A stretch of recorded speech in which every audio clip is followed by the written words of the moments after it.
Okay guys, so in today's video, we're going to be going over the best steps that you can take to help you hodl your Bitcoin and never spend it too early or sell it when you didn't want to. The first step that you want to do is set up a budget. Set aside money out of your budget that you know you're not going to need in the next set your time period. This is money that you will never ever need in your life. That is what you want to be setting aside for Bitcoin. And that, when it's some money that you never need, well, then you'll never need to spend it. When you're setting a budget, you're going to be going through all the different things that are absolute expenses. Housing, car, gas, food, all of these different things that are absolute necessary expenses. But you want this small budget. We oftentimes consider our fun money, but we're going to be putting that into Bitcoin because we're saving up for our futures. Okay, so we're going to take our fun money, we're going to put that in Bitcoin. But because it's our fun money, it's money we don't need, and it's money we won't need for an indefinite period of time. Always have your emergency fund set aside and in a very liquid form of cash. I would not recommend putting it all in Bitcoin unless you are just that rock star baller hodler. If things go sideways and you have unexpected expenses, you don't want to have that happen while you're in a bear market, because you will be selling off more Bitcoin than you would ever want to sell.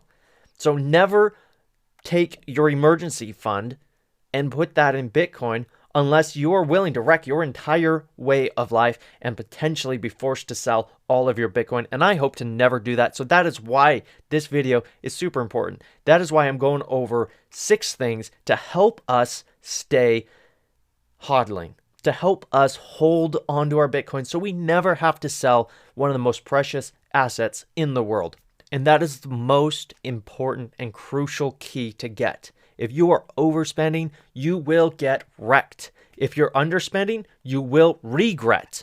So budget, budget, budget. Moving on to number 2, stay in the know. As in, know what's going on in the market. Know if we're going through a bull run. Know if we're going through a bear run. Know if it's just a simple expected course correction. Understand what is going on in the macro scene of the world and the micro scene of your life. Read books, read articles. There are many great newsletters that you can sign up for. Some are daily, some are weekly, some are monthly. Sign up for these, stay in the know what's happening in the Bitcoin world. Follow the maximalists because they are maximally for Bitcoin, not just cash. And that's why we hodl, is because we're in for Bitcoin, not cash. Moving on to number 3, I want you to be able to visualize the goals that you have with Bitcoin. Picture it. What it is you want, set that and go for that, and never sell until you achieve that. Maybe you need to keep putting more money into it, and that's why you've been budgeting, but never sell. Hold off until that moment that you have achieved what you set out in your visualization. Part of visualizing your goals is also knowing why you're buying. We're going to move on to another important element of this, and this is number 4. I want you to know exactly why you're buying Bitcoin. If you don't know why you want this, even though you can visualize it, when the times are really hard and you're scared you may have overspent, you're going to be sorely tempted to sell it. The price is going through the roof. I could just take some of the profits, just a little bit of profit, maybe. I don't know, maybe just a little bit. No, you don't want to do that. You have to know why you're in this in the first place. If you don't know why you're buying Bitcoin, if you don't know why you're hodling that Bitcoin, you will sell as soon as that price goes up. It doesn't matter if you have a good budget. It doesn't matter if you have people yelling at you, do not sell. It's still going to go up. It's not going to matter. If you don't know why you're here, you're done. You set up your budget. You're in the know. You have a visualization of that perfect dream vacation. You're visualizing exactly where you're going. You know exactly why you're buying. This brings you into number 5, is we're going to set up a time frame. The only thing that is scarce in life is your time and Bitcoin. There's no point in hodling for the rest of your life unless all of that Bitcoin is for your children, which is awesome, and you know exactly why you're holding that. But if you want to cash out on this someday, you got to set a time, because you will cash out before it's the right time. and or you just may end up cashing out too late and you never have the time to fully enjoy the work of your life. And that's an important thing. Set yourself a time to reap the rewards that you've been holding, but be careful not to set it too far out or too close in. Know your time frame. Don't set a dollar amount, because if you're setting that dollar amount, you just might reach that dollar amount way too early. You'll be cashing out way too soon. You don't want to do that. You want to cash out when your life says, I'm ready. This is the time. Set your time frame. Don't set a price point. Time frame.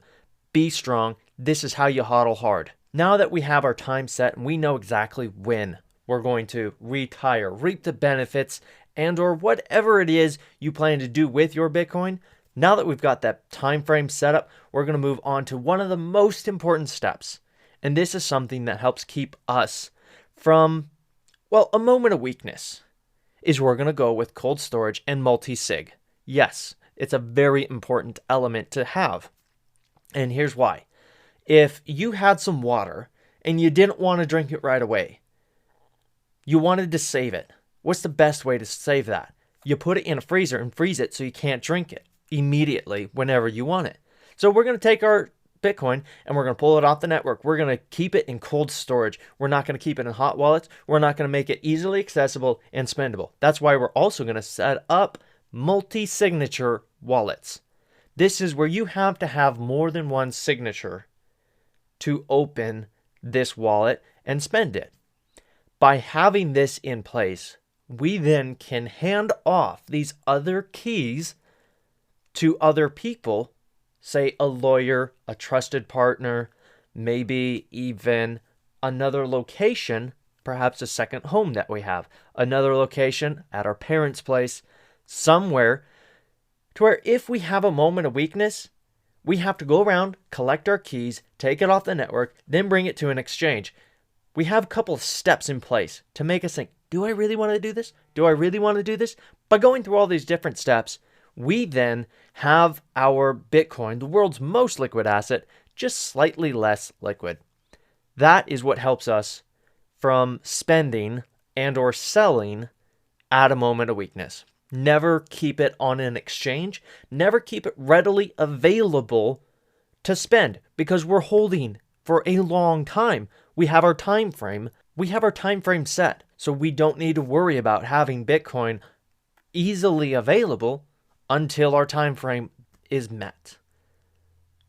Get cold storage and multi-signature set up. It's a lot more technical, I know, and there are many places that you can reach out to help you get that set up. But it is a very important step because we will have moments of weakness. If we can put boundaries in between us and our Bitcoin dreams, we'll be safer, and our future self will thank us for it. That leads us to number 6. Have people in your life that you have shared your goals and your plans with. Share with someone that is close to you and you trust. Share that plan with them and tell them that you will never sell your Bitcoin unless you ask them and or at least inform them that you are about to sell your Bitcoin. But also preemptively tell them to never let you sell your Bitcoin because friends don't let friends sell Bitcoin. One of the greatest regrets I have was selling Bitcoin because I needed a little extra cash. I wanted some extra money because things were a little bit tight. So I sold some and I regret it. I deeply regret having sold that Bitcoin because it took me just a little bit further away from my dreams. It took me just a little bit further away from the things I want and hold dear. But I didn't have someone to help keep me accountable to my Bitcoin goals. So be that friend and have that friend. Friends don't let friends sell Bitcoin. Thank you so much for watching this. I really appreciate it. And if this was helpful to you, please share it out with someone who's new to Bitcoin and or someone who's been in it for a long time, but they're trying to take their HODL game up. Thank you very much. And I appreciate all of you watching. And we'll see you next time.